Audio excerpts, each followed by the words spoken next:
الحمد لله نحمده ونستعينه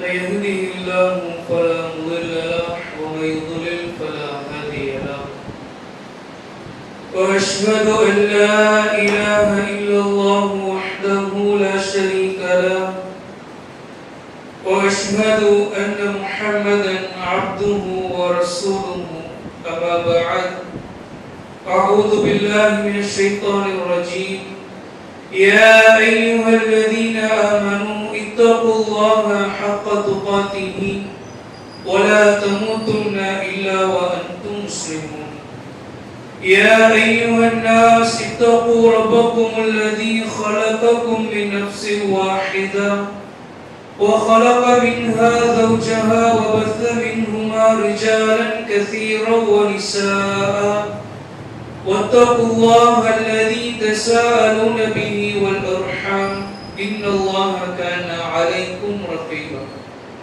يا أيها الذين آمنوا اتقوا الله وقولوا قولا سديدا يصلح لكم أعمالكم ويغفر لكم ذنوبكم ومن يطع الله ورسوله فقد فاز فوزا عظيما إن أصدق الحديث كتاب الله وأحسن الهدي هدي محمد صلى الله عليه وسلم وشر الأمور محدثاتها وكل محدثة بدعة وكل بدعة ضلالة وكل ضلالة في النار اللهم صل على محمد وعلى آل محمد كما صليت على إبراهيم وعلى آل إبراهيم إنك حميد مجيد اللهم بارك على محمد وعلى آل محمد كما باركت على إبراهيم وعلى آل إبراهيم إنك حميد مجيد சூரியன் உதயமாகும் நாட்களிலே சிறந்த நாளான ஜும்ஆவுடைய தினத்தில் அல்லாஹ்விற்கு செலுத்த வேண்டிய கடமையான வணக்கத்தை நிறைவேற்றுவதற்காக நாம் அனைவரும் அவனுடைய ஆலயத்திலே ஒன்று கூடி இருக்கின்றோம்.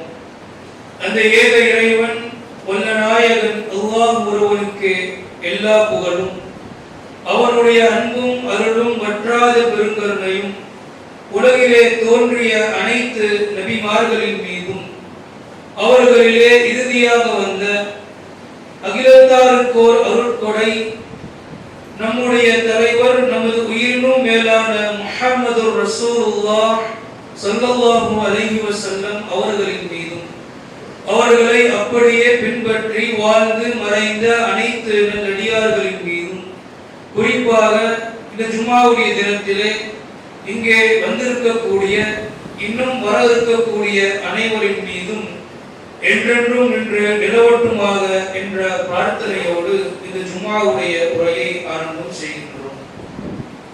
கணேசத்திற்கும் பெருமதிப்பிற்கும் உரிய எல்லாம் வல்ல அல்லாஹ்வின் அடியார்களே, சகோதர சகோதரிகளே, அல்லாஹ்வுடைய மகத்தான பேரருளால் இந்த உலகத்திலே அவனால் படைக்கப்பட்ட சிறந்த படைப்பான மனித படைப்பிலே நாம் அனைவரும் இருக்கின்றோம். அந்த மனித படைப்புகளுக்கு மத்தியிலே பல கொள்கை கோட்பாடுகள் மதங்கள் இருந்தாலும் அதிலும் அல்லாஹ்வுடைய மார்க்கமான இஸ்லாமிய மார்க்கத்தை ஏற்றுக்கொண்ட முஸ்லிம்களாகவும் நாம் ஒவ்வொருவரும் வாழ்ந்து வருகின்றோம். இந்த உலக வாழ்க்கையிலே ஒரு மாற்று மதத்தை சார்ந்தவர் நம்மை நோக்கி நீங்கள் எந்த மதம் அல்லது நீங்கள் யார் என்று கேட்டால் அவர்களிடத்திலே நாம் மிக பெருமையாக நான் இஸ்லாமிய மார்க்கத்தை ஏற்றுக்கொண்ட முஸ்லிம் என்று நாம் அனைவரும் சொல்கின்றோம். ஆனால் இஸ்லாத்தை கொடுத்த அல்லாஹ் ரப்பல் ஆலமீன் இந்த மார்க்கத்திற்கு சொந்தக்காரன் அவன் ஒரு மனிதன் முஸ்லிம் என்று தன்னை சொல்வதற்கு சில வரைமுறைகளை திருமறை குர்ஆனிலே சொல்லி இருக்கின்றான். அதில் மிக முக்கியமாக ஒரு இடத்திலே இறைவன் பேசுகின்றான். 41வது அத்தியாயம் 33வது வசனம். وَمَنْ أَحْسَنُ قَوْلًا مِمَّنْ دَعَا إِلَى اللَّهِ وَعَمِلَ صَالِحًا وَقَالَ إِنَّنِي مِنَ الْمُسْلِمِينَ அல்லாஹ்வின் பக்கம் மக்களை அழைத்து தானும் நல்லறம் செய்து தன்னை முஸ்லிம் என்று சொன்னவனை விட அழகிய சொல்லுக்கு சொந்தக்காரன் யார்தான் இருக்க முடியும் என்று இறைவன் கேட்கின்றான். உன்னை நீ முஸ்லிம்னு சொல்லணும்னா நான் அதற்கு சில ரூல்ஸ் வச்சிருக்கேன். என்ன ரூல்ஸ்? அல்லாஹ்வை நோக்கி மக்களை அழைக்கணும். தாவா என்ற அழைப்பு பணியை நீ செய்யணும். பிறகு நீயும் நன்மையான காரியங்களை நல்லறங்களை செய்ய வேண்டும். இதற்கு பிறகு உன்னை நீ முஸ்லிம்னு சொன்னா நீதான் அழகான சொல்லுக்கு சொந்தக்காரன் என்று ஒருத்தர் தன்னை முஸ்லிம் என்று சொல்வதற்கு மிக முக்கியமான விஷயம் அவன் அல்லாஹ்வின் பக்கம் மக்களை அழைக்கக்கூடிய தாவா என்ற அழைப்பு பணியை செய்ய வேண்டும் என்பதை இறைவன் இந்த வசனத்தில் சொல்லி காட்டி இருக்கின்றான். மேலும் இறைவன் பேசுகின்றான், நீங்கள் அல்லாஹ்வை நோக்கி மக்களை அழையுங்கள் என்று இறைவன் சொல்லி காட்டுகின்றான். இன்னொரு இடத்தில் அல்லாஹ் சொல்லி காட்டுகின்றான், இதோ இலா சபீலி ரப்பிக பில் ஹிக்மதி வல் மௌஇலா, விவேகத்துடனும் அழகான அறிவுரையுடனும் உமது இறைவனை நோக்கி நீங்கள் மக்களை அழைப்பீராக என்ற கட்டளையை திருமறை குர்ஆனில் இறைவன் நமக்கு இட்டிருக்கின்றான். இப்படி திருமறை குர்ஆனை எல்லாம் நாம புரட்டி பார்த்தோம் என்று சொன்னால் பல இடங்கள்ல இறைவன் நமக்கு இட்டிருக்கக்கூடிய கட்டளை, நீங்கள் அழைப்பு பணியை செய்யுங்க, மக்களை அல்லாஹ்வை நோக்கி அழையுங்கள். அப்படி அல்லாஹ்வை நோக்கி மக்களை அழைத்து நீயும் நன்மையான காரியத்தை செய்து அப்ப நீ முஸ்லிம்னு சொல்றீல, அதற்கு தான் உனக்கு தகுதி இருக்கின்றது, அப்பதான் நீ முஸ்லிம் என்று இறைவன் மிக அழகாகவும் தெளிவாகவும் அழுத்தம் திருத்தமாகவும் திருமறை குர்ஆனில் சொல்லி இருக்கின்றான். இப்ப தாவா பணி செய்வது, அழைப்பு பணி செய்வது மிக முக்கியமாக மார்க்கத்தில் சொல்லப்பட்டிருக்கின்றது என்பதை இந்த வசனம் நமக்கு தெளிவுபடுத்துகின்றது. இப்ப தாவா பணினா என்ன, அது நம்ம விளங்கணுமா இல்லையா? தாவா பணி என்று சொன்னால் அது ஒரு மலை போன்ற காரியம், அது நம்மால செய்ய முடியாது என்று பல மக்கள் நினைக்கக்கூடியதை பார்க்கணும். தாவா பணி என்று சொன்னால் ரொம்ப சிம்பிள் தான். அதற்கென்று பக்கம் பக்கமாக படிக்க வேண்டிய அவசியம் கிடையாது. உலகத்தில் இருக்கக்கூடிய எல்லா அறிவையும் பெற வேண்டிய தேவையும் கிடையாது. ஒரே ஒரு லைன் தான். நன்மைன்னு தெரிஞ்சதுன்னா மார்க்க அடிப்படையில் இருக்கும் என்று சொன்னால் அதை மக்களுக்கு ஏவுவது. இது தீமைன்னு தெரியுதா, அதை விட்டு என்னை நான் தற்காத்துக் கொள்வது. யாராவது அதை செய்கின்றாங்களா அவங்களை அதிலிருந்து தடுக்க முயற்சி செய்வது. தடுக்க முயற்சி செய்ய முடியவில்லை என்றாலும் அதிலிருந்து நாம விலகிக் கொள்வது. இவ்வளவுதான். நன்மையை ஏவுறது, தீமையை தடுக்கிறது. இதுதான் தாவா பணி. இந்த தாவா பணியை இஸ்லாமிய மார்க்கம் ஒவ்வொரு முஸ்லிமுக்கும் கடமை என்று சொல்லி காட்டுகின்றது. கட்டாய கடமை, ஃபரத், செய்தே ஆக வேண்டும் என்று இஸ்லாம் தெளிவாக சொல்லி தந்து இருக்கின்றது. இன்னைக்கு நாம என்ன நினைக்கிறோம்? அறிஞர்கள் தான் தாவா பணி செய்யணும், இமாம்கள் தான் தாவா பணி செய்யணும், முஸ்லிம்கள்ல அவர்கள யார் நிர்வாக பொறுப்புகள் இருக்கின்றாங்களோ அவர்கள் தான் தாவா பணியை செய்யணும். அல்லது இயக்கமாக, ஜமாத்தாக, கூட்டமைப்பாக இருக்கக்கூடிய இவங்களுக்கு தான் தாவா பணி கடமை. நாம வேடிக்கை பார்த்துட்டு இருக்கலாம். நாம 5 நேரம் தொழுதோமா, தர்மம் பண்ணோமா, ஹஜ் உம்ராவை செய்தோமா, ஜகாத் கடமையானது என்று சொன்னால் ஜகாத் கொடுத்தோமா, இத்தோடு நம்முடைய பணி முடிந்தது என்று இப்படி இன்றைய காலகட்டத்தில் பல முஸ்லிம்கள் நினைக்கின்றாங்க. அதனால தானே தாவா பணியில ஆர்வம் குறைந்திருக்கின்றது. அதனால தானே இன்னைக்கு சமுதாயத்தில் பல தவறுகள் சர்வசாதாரணமாக தலைவிரித்து ஆடுகின்றது. நம்முடைய கண் முன்னாடி நடப்பதற்கு காரணம் என்ன? முஸ்லிம்ல ஒரு கூட்டம் செஞ்சிருக்கும், நமக்கு இது தேவையில்லை, நாம் அழைப்பதன் காரணத்தினால்தான் இன்னைக்கு பல தவறுகள் நடைபெற்றுக் கொண்டிருக்கின்றன. ஆனால் ஒவ்வொரு முஸ்லிமும் தாவா பணி செய்வதை கட்டாய கடமையாக இறைவன் ஆக்கி இருக்கின்றான். ஏராளமான குர்ஆன் வசனங்கள் இருக்கின்றன. அது ஒரு வசனத்தை பாருங்க, 3வது அத்தியாயம் 110வது வசனம். குன்தும் கைர உம்மத்தின் உக்ரிஜத் லின்னாஸ். இந்த நபியினுடைய முஹம்மது நபி ஸல்லல்லாஹு அலைஹி வஸல்லம் அவர்களுடைய சமுதாயத்தை, இந்த இறுதி சமுதாயத்தை தான் ஒட்டுமொத்த சமுதாயங்களிலேயே சிறந்த சமுதாயமாக நாம் ஆக்கி இருக்கின்றோம். நம்மை இறைவன் சிறந்த சமுதாயம்னு சொல்றான். ஏன் இந்த ஸ்டேட்டஸ், ஏன் இந்த பட்டம்? அதற்கு ஒரே ஒரு காரணம் தான். தஅமரூன பில் மஅரூஃப், நீங்கள் நன்மையை ஏவுகின்றீர்கள், வ தன்ஹவுன அனில் முன்கர், தீமையை தடுக்கின்றீர்கள். வதுமினூன பில்லாஹ், நீங்கள் அல்லாஹ்வை நம்பிக்கை கொள்கின்றீர்கள். இது இருப்பதனால தான் நீங்க சிறந்த சமுதாயம். இது இல்லாட்டினா நாம சிறந்த சமுதாயம் கிடையாது. அவ்வளவுதான். இந்த ஒரு வசனமே தாவா பணி செய்வதுடைய கடமையை நமக்கு உணர்த்தக்கூடியதாக இருக்கின்றது. நாம சிறந்த சமுதாயங்கிற ஸ்டேட்டஸ் அல்லாஹ் கொடுத்ததற்கு ஒரே காரணம் நன்மையை ஏவுவது, தீமையை தடுப்பது. இது நம்மிடத்துல இருக்க வேண்டும். இந்த வசனம் தெளிவாக சொல்கின்றது. நபிகளார் தன்னுடைய இறுதி பேருரையில பல செய்திகளை எல்லாம் சொல்லிவிட்டு அழகாக சொன்னார்கள். பள்ளியு, மக்களே நீங்கள் எடுத்து சொல்லுங்கள், எடுத்து உரையுங்கள். அன்னி வலவ் ஆயா, என்னிடத்திலிருந்து ஒரே ஒரு செய்தி கிடைத்தாலும் அதை நீங்கள் பிறருக்கு எடுத்து சொல்லுங்கள். ஒரே ஒரு செய்தி.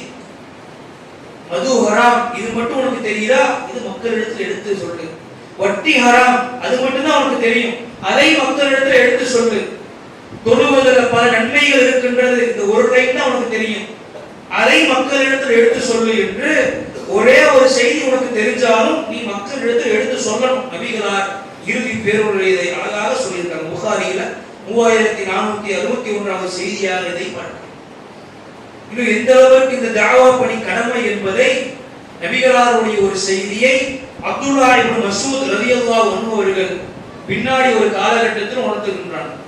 மர்வான் பின் ஹக்கம் என்று சொல்லக்கூடிய ஒருவர் முஸ்லிம்களை ஆட்சி செய்யக்கூடிய தலைவராக இருக்கின்றார். இவர் என்ன செய்கின்றார் என்று சொன்னால், பெருநாளுடைய தினத்துல நேராக எந்திரிச்சு உரை நிகழ்த்த ஆரம்பித்து விடுகின்றார். அப்போது கூட்டத்தில் இருக்கக்கூடிய ஒரு நபர் எந்திரித்து விட்டு சொல்கின்றார், நீங்க செய்வது தவறு. பெருநாளுடைய தினத்துல முதலாவது தொழுகை, பிறகுதான் குத்துபா நிகழ்த்தணும். இதுதான் நபிகளார் நமக்கு காட்டிய வழி என்று சொன்னதுமே அந்த மர்வான் பின் ஹக்கம் என்பவர் திரும்ப சொல்றாரு, அது பழைய நடைமுறை, இப்போது திருத்தி அமைக்கப்பட்டு விட்டது என்று அந்த சம்பவத்தை அப்துல்லா இப்னு மஸ்ஊத் ரலியல்லாஹு அன்ஹு சொல்லிட்டு அவர் திரும்ப மக்களிடத்தில் அறிவிப்பு செய்கின்றார். இதோ இந்த மனிதர் இருக்கின்றாரே, இவர் தன்னுடைய கடமையை நிறைவேற்றி விட்டார். என்ன கடமை? மன்றா மின்கும் முன்கரன் ஃபல்யுகையிருஹு பியதிஹி, உங்களிலே ஒருவர் ஒரு தீமையை கண்டார், பியதிஹி, அதை அவர் தன்னுடைய கரத்தால் தடுக்கட்டும். ஃபஇல்லம் யஸ்ததி, தன்னுடைய கரத்தால் அதை தடுக்க முடியவில்லையா, ஃபபிலிசானிஹி, தன்னுடைய நாவால் சொல்லி அதை தடுக்கட்டும். ஃபஇல்லம் யஸ்ததி, நாவால் சொல்லி தடுக்க முடியவில்லையா, ஃபபிகல்பிஹி, தன்னுடைய உள்ளத்தால் வெறுத்து அதை விட்டு ஒதுங்கிக் கொள்ளட்டும் சொல்லிட்டு, வதாலிக அத்ராஃபு உல் ஈமான், அறிந்து கொள்ளுங்கள், இதுதான் ஈமானுடைய நிலைகளிலே மிக மிக பலவீனமான நிலை என்று சொல்லி அந்த மனிதரை நோக்கி அவர் இந்த செய்தியை சொல்வார், அறிவிப்பாக செய்வார். மர்வான் அக்கம் என்பவர் மார்க்கத்துக்கு மாற்றமான ஒரு செய்தியை செய்கிறாரு. அந்த தீமையை இவர் நாவால் சொல்லி தடுத்து தன்னுடைய கடமையை நிறைவேற்றி விட்டார் என்று அப்துல்லா இப்னு மஸ்ஊத் அவர்கள் சொல்வார்கள் என்று சொன்னால், அப்ப ஒரு முஸ்லிம் ஒரு தீமையை பார்த்தாருன்னா கையால் தடுக்க முடியல, தடுத்து ஆகணும். அது இறை நம்பிக்கையோட பண்பு. இங்க ஒரு செய்தி சொல்றாங்க. அல்லது நாவால் தடுக்க பார்க்கணும், அதுவும் இறை நம்பிக்கையோடைய பண்பு. அல்லது என்று சொன்னால் அந்த இடத்தை விட்டு வெறுத்து ஒதுக்கி விட வேண்டும், இதுவும் இறை நம்பிக்கையோடைய பண்பு. இதற்கு பிறகு இறை நம்பிக்கை கிடையாது என்று இதற்கு ரெண்டு செய்தி தன்னை முஸ்லிம்கள் 80வது செய்தி ரசூலுல்லாஹ் சொல்லியிருக்கிறார். அப்போ ஒரு முஸ்லிம் தாவா பணி செய்வது, அழைப்பு பணி செய்வது கட்டாய கடமை, அது இறை நம்பிக்கையாளருடைய பண்பு என்பதை நபிகளார் தெளிவுபடுத்தி இருக்கின்றார். இந்த அழைப்பு பணி நம்மிடத்தில் இருக்கின்றோம். நம்முடைய குடும்பத்தில் நாம செய்கின்றோமா?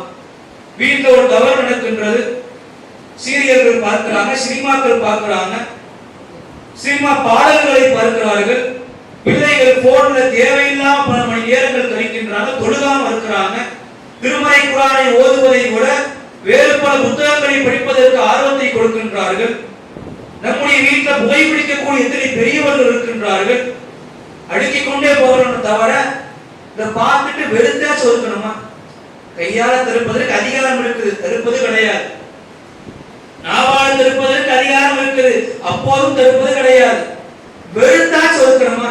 உன்கிட்ட நான் பேச மாட்டேன், இதிலிருந்து நீ மீளும் வரை, இதிலிருந்து நீ சரியாகும் வரை உன்னோடு நான் உறவாட மாட்டேன், இதையாச்சும் நம்ம பண்றோமா? சரி, வீட்டிலிருந்து சமுதாயத்தில் வந்துட்டோம்னா அங்க எவ்வளவு தரவுகள் நடக்கின்றது. நாம தொழுகையாக இருக்கிறோம், எத்தனை பேர் தொழுக போகாம இருக்கிறாங்க, தொழுக போலாம செய்தி எத்தி வைக்கிறோமா? எத்தனை பேர் புகைப்பிடிக்கின்றார்கள், முஸ்லிம்கள் தான் அவங்களும். இது தப்பு என்று சொல்லி எத்தி வைக்க அழகான முறையில் முயற்சி செய்திருக்கின்றோமா? இப்படி எவ்வளவு செய்திகளை சொல்லிக்கொண்டே போகலாம். வாகனத்தில் செல்லும் பொழுது தரடுமுறையாக வாகனத்தை ஓட்டுகின்றாங்க.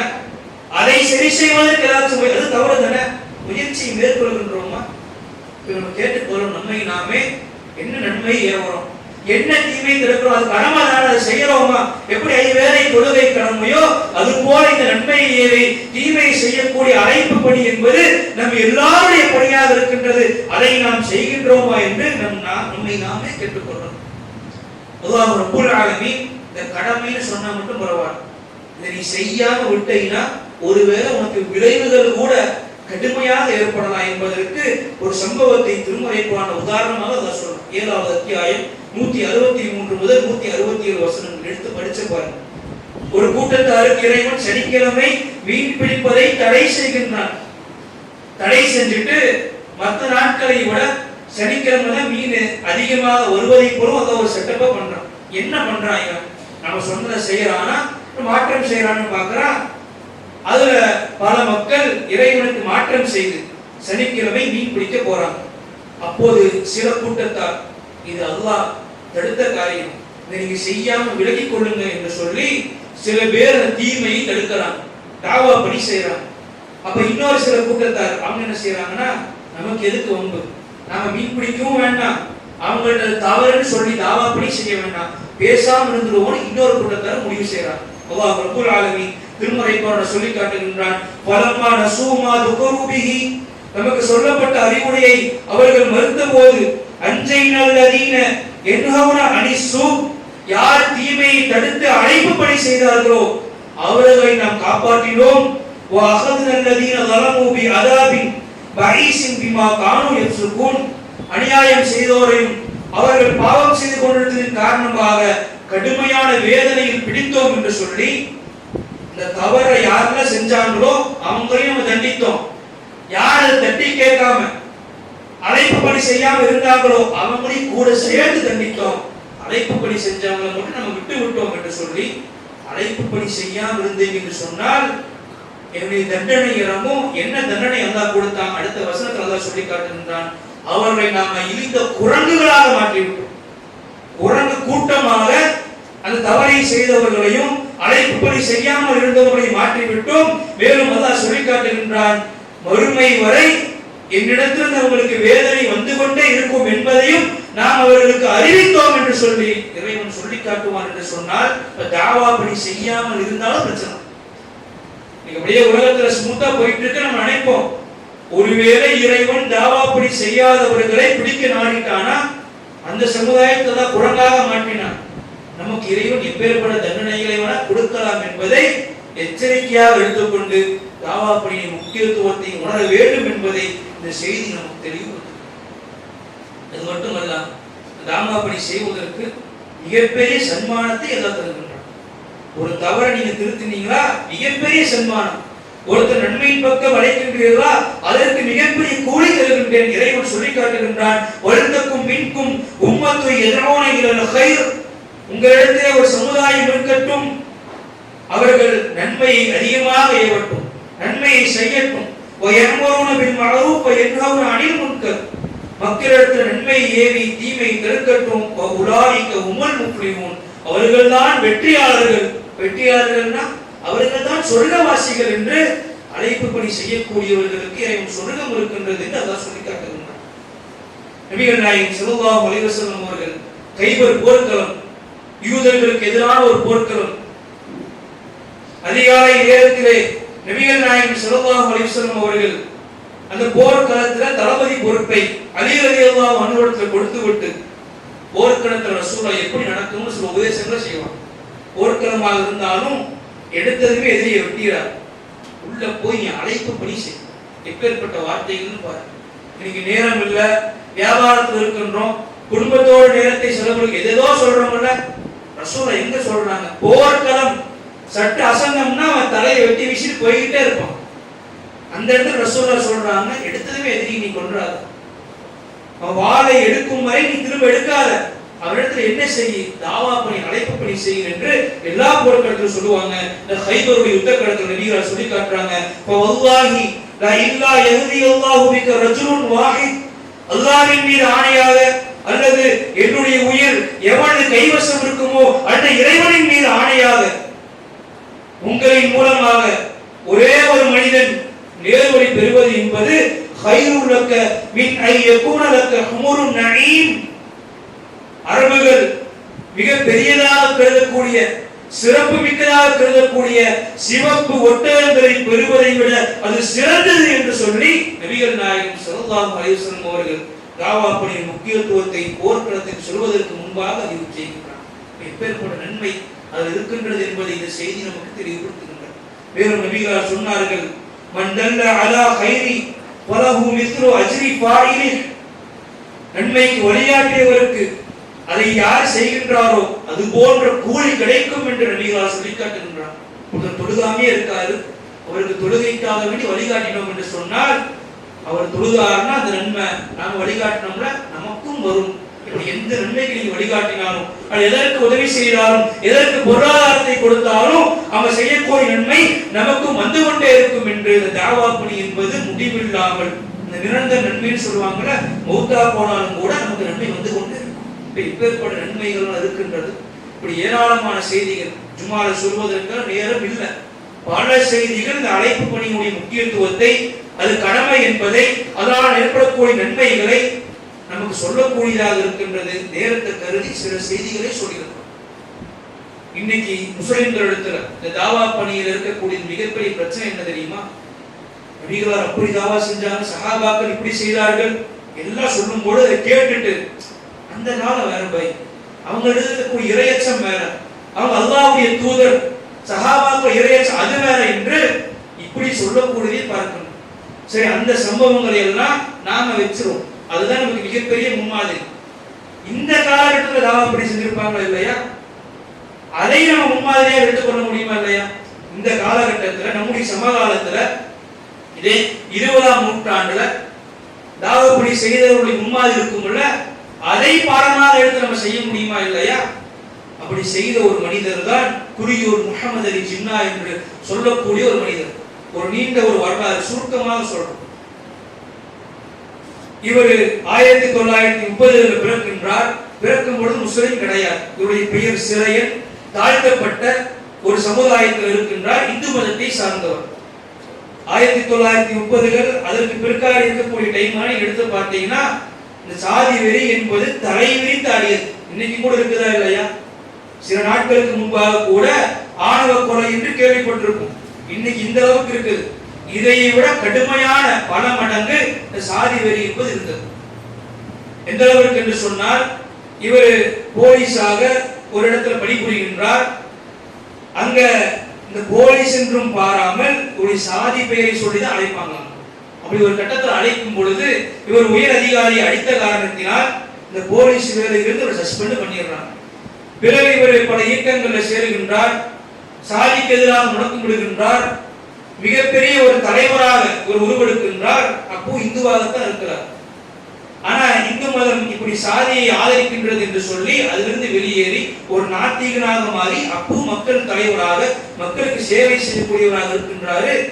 இவரால் இந்து மதத்திற்கு பிரச்சனை என்று சொல்லி இவரை கைது செய்யலாம் முற்படுகின்றாங்க. பிறகு வெளியே விடுகின்றாங்க. ஒரு கட்டத்துல 1980 இவரை விசா சட்டத்தில் கைது செய்கின்றார். இவர் சிறையில் இருக்கும் பொழுது கம்யூனிஸ்ட் பார்ட்டியில இருந்த காரணத்தினால் அவங்களும் ஒன்று செய்யாமல் மறுத்து வர்றாங்க. ஒரு கட்டத்தில் இவர் வெறுத்து போய், என்னடா நாத்திகனாக இருந்தாலும் பிரச்சனையா இருக்குது, இந்துவாக இருந்தாலும் பிரச்சனையாக இருக்குது என்று சொல்லி இஸ்லாத்தை குறித்து படிக்கின்றார். ஒரு கட்டத்தில் திருமறை குர்ஆனுடைய 49வது அத்தியாயம் 13வது வசனம், இவர் இஸ்லாத்தை ஏற்ற சம்பவத்தை அவர் மகனார் அழகாக சொல்வார். இவருடைய தந்தை சிறைக்கு செல்லும் பொழுது சிறையனாக சென்றார். வெளியே வரும் பொழுது முஹம்மது அலி ஜின்னாவாக வந்தார். அவர் ஏன் இந்த மாற்றம் என்று சொன்னால், திருமறை குர்ஆனுடைய அந்த 49வது அத்தியாயம் 13வது வசனம், யா அய்யுஹன் நாஸ், மனிதர்களே, இன்னா ஹலக்னாக்கும் மின் தக்கரி வ உன்சா வஜஅல்னாக்கும் ஷுஊபா வ கபாயில லிதஆரஃபு இன்ன அக்ரமக்கும் இன்தல்லாஹி அத்காக்கும் இன்னல்லாஹ அலீமுன் கபீர். உங்கள் இறைவன் ஒரே ஒரு இறைவன் தான், அவனை நீங்கள் அஞ்சிக் கொள்ளுங்கள். உங்களிடையே கிளைகளாகவும் கோத்திரங்களாகவும் உங்களை பிரித்திருப்பது நீங்கள் யார் என்பதை அறிந்து கொள்வதற்காக வேண்டி தவிர வேறு எதற்காக வேண்டி கிடையாது. உங்களிடத்திலே சிறந்தவர் இறையச்சம் உடையவர் தான் என்று சொல்லி, மொழியால் இனத்தால் நிறத்தால் யாரும் உயர்ந்தவர் தாழ்ந்தவர் கிடையாது என்ற திருமறை குர்ஆன் வசனத்தை பறித்து அதை சிந்தித்து முஸ்லிமாக வெளியேறி வந்த உடனே எங்களுக்கெல்லாம் இஸ்லாத்தை அவர் போதித்தார். குடும்பமாக நாம் இஸ்லாத்தை ஏற்றுக்கொண்டோம். பிறகு அவர் குறியூர் என்ற பகுதிக்கு சென்றார். எந்த பகுதியிலிருந்து எந்த அக்ரஹாரத்திலிருந்து விரட்டியடிக்கப்பட்டாரோ அந்த பகுதியினுடைய ஒரு நடு இடத்துல மிகப்பெரிய வீட்டை கட்டினார். பிறகு அங்கே தாவா செய்தார். அவருடைய அழைப்பு பணியின் காரணமாக கிட்டத்தட்ட 15 ஆண்டுகால தாவாவுல 80களிலிருந்து 95 வரை செய்த தாவாவுல 1500 குடும்பங்கள் இஸ்லாமியர்களாக மாறினார்கள் என்று சொன்னால், இஸ்லாத்திலிருந்து வந்த ஒருத்தர் இஸ்லாத்தை படித்து தாவா செய்து இப்பேற்பட்ட ஒரு புரட்சி ஏற்படுத்துவார் என்று சொன்னால் நம்மால செய்ய முடியுமா இல்லையா? இதையும் முன்மாதிரியாக எடுத்துக்கொள்ள முடியுமா இல்லையா? இதுக்கு என்ன காரணம் சொல்ல போறோம்? பிறப்பிலிருந்து முஸ்லிமாக இன்னைக்கு நாம் இருக்கிறோம். அவரை பார்த்து நம்ம பாடத்தை பெற்றுக்கொள்ள வேண்டும். தாவா பணி செய்யவில்லை என்று சொன்னால் அந்த சம்பவத்தை படித்து வெட்கப்பட வேண்டும். எந்த அளவுக்கு அவருடைய அந்த தாவா பணி தாக்கத்தை ஏற்படுத்தியது என்று சொன்னால், RSS பயங்கரவாதிகள் இவர் செய்த தாவா பணியை பார்த்து இவருக்கு அன்பளிப்பு கொடுத்து பார்க்கறாங்க, அரசியல இவருக்கு பொறுப்பு கொடுத்து பார்க்கறாங்க. அவர் இணங்கல. ஒரு கட்டத்தில் இவரை கொலை செய்வதற்கு ஒரு மாநாட்டை போட்டு சில பேர்த்த கொலை செய்யணுங்கிற பட்டியலை இவர் தான் ஃபர்ஸ்ட். ஒரு கட்டத்தில் 95ல ஏப்ரல் மாதம் 20ஆம் தேதி இஷா தொழுகை முடித்துவிட்டு வரும் பொழுது சில பேர் அறிவாரால் அவரை விட்டு நின்றார்கள். வெற்றின பிறகு அவர் எந்திரிச்சு வீட்டுக்கு போறாரு. வீட்டிலிருந்து ஹாஸ்பிட்டல் போய் சேர்த்துறாங்க. ஹாஸ்பிட்டலில் வைத்து உயிரை அவர் விட்டார் என்று அந்த வரலாறு படிக்கும். எப்பேற்பட்ட தாக்கமிக்க வரலாறு. அவர் செஞ்ச தாவா பணி நம்முடைய எதிரிகளையே ஒரு உலுக்கியது என்று சொன்னால் இந்த அளவுக்கு நம்மளால செய்ய வேண்டாம். முஸ்லிம்களிடத்தில் நன்மை ஏவி தீமை தடுக்கக்கூடிய இந்த அழைப்பு பணி இதிலேயாச்சும் நம்ம ஆர்வம் காட்ட வேண்டும். அல்லாஹ் ரப்பல் ஆலமீன் திருமறை குர்ஆனில் சொல்லி காட்டுகின்றான், வல் முஃமினூன வல் முஃமினாத் பஅதுஹும் அவுலியாஉ பஅத். நம்பிக்கை கொண்ட முஃமினான ஆண்களும் முஃமினான பெண்களும் ஒருவர் மற்றொருவருக்கு உற்ற நண்பர்கள். ஏன் தெரியுமா? யஅமுருன பில் மஅரூஃப் வ யன்ஹூன அனில் முன்கர். அவர் நன்மை ஏவுகின்றார்கள், தீமையை தடுக்கின்றார்கள் என்று சொல்லி காட்டுகின்றான். ஒரு முஸ்லிம் இன்னொரு முஸ்லிமுக்கு நன்மை ஏவுவதில் தீமையை தடுப்பதில் தாவா பணி செய்வதன் மூலமாக உற்ற நண்பனாக இருந்து ஒரு கூட்டமைப்பாக செய்ய வேண்டும் என்று அல்லாஹ் சொல்லி காட்டுகின்றான். இப்படி தாவா பணி செய்யாமல் இருந்தோம்னா, தீமையை ஏவி நன்மை தடுத்தோம்னா அது நயவஞ்சகருடைய பண்பு என்பதை அல்லாஹ் திருமறை குர்ஆனில் சொல்லி காட்டுகின்றான். இதை எல்லாம் உணர்ந்து நம்ம சொன்ன வரலாறை மனசுல ஆழமாக பதித்து தாவா என்ற அழைப்பு பணியை செய்யக்கூடியவர்களாக இருக்க வேண்டும் என்ற ஒரு அறிவுரையை உங்களுக்கும் எனக்கும் சொன்னவனாக இந்த முதலாவது உரையை நான் நிறைவு செய்கிறேன்.